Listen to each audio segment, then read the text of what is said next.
और आगे बढ़ते हुए एक और तस्वीर आपको दिखाएंगे और उससे पहले जानकारी ये कि लेबनान में हमले से ईरान में नाराजगी है। हजारों की संख्या में सड़कों पर लोग उतरे इजरायल के खिलाफ जोरदार। UEM जयपुर एक आदर्श लक्ष्य है।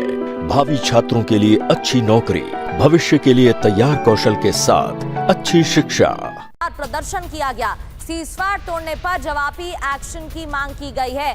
दरअसल सीजफायर होता है, लेकिन इजरायल की तरफ से कहा गया कि सीजफायर में लेबनान शामिल नहीं है और लेबनान में हमले हुए, एयर स्ट्राइक जारी रही, बमबारी हुई और भारी नुकसान भी, जिसकी वजह से लोगों में नाराजगी। ईरान में सड़कों पर ईरान में लोग निकले और जवाबी एक्शन की मांग की।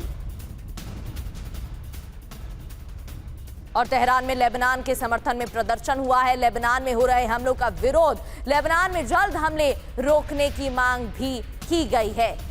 तो राजधानी तेहरान में लेबनान में हो रहे हमलों का विरोध जताया गया है। लोगों में नाराजगी है और नाराजगी जताते हुए हमलों को रोकने की मांग भी की गई है।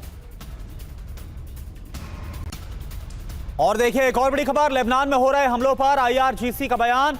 लेबनान पर तत्काल यानी तुरंत हमलों को बंद किया जाए। अगर हमले नहीं रोके गए तो फिर सैन्य कार्रवाई करेंगे। ये IRGC की तरफ से वार्निंग जारी की गई है इजराइल को।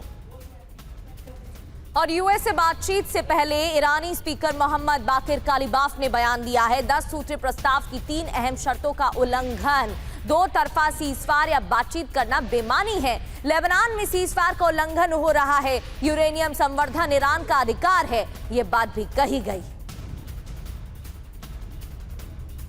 लबान द्वीप रिफाइनरी पर हमले का ईरान ने दावा किया है। हमले में मिराज 2009 जेट शामिल है। मिराज 2009 को UAE ऑपरेट करता है। सीजफायर के बाद UAE ने अटैक किया था। बड़ी जानकारी।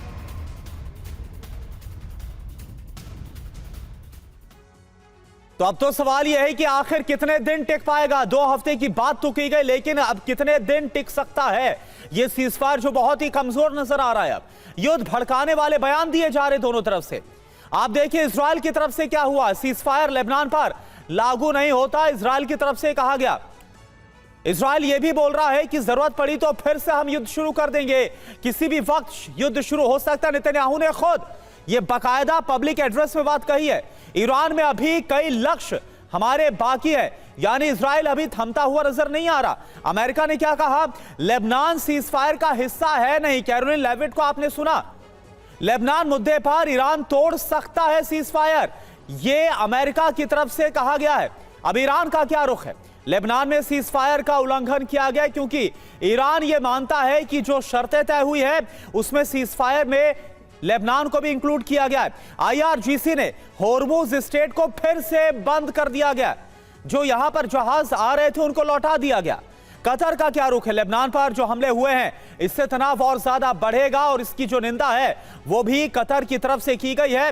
विश्व समुदाय से अपील की गई है कि वो हालात को तुरंत ठीक करने के लिए कदम उठाए। तो कुल मिलाकर आपको ये हम दिखा रहे हैं, अलग अलग बयान बता रहे हैं। और सवाल यही है कि 2 हफ्ते के लिए ये जो टेम्परेरी, ये जो अल्प विराम कहा जाएगा, जो सीजफायर है वो तय जरूर हुआ है, लेकिन क्या ये अब टिकने वाला है। फ्रांस की बात करें, सीजफायर में लेबनान भी शामिल होना चाहिए क्योंकि ये सभी को पता है कि अगर लेबनान पर हमला किया गया, हिजबुल्लाह के ठिकानों पर हमला किया गया जो सबसे बड़ा प्रॉक्सी है,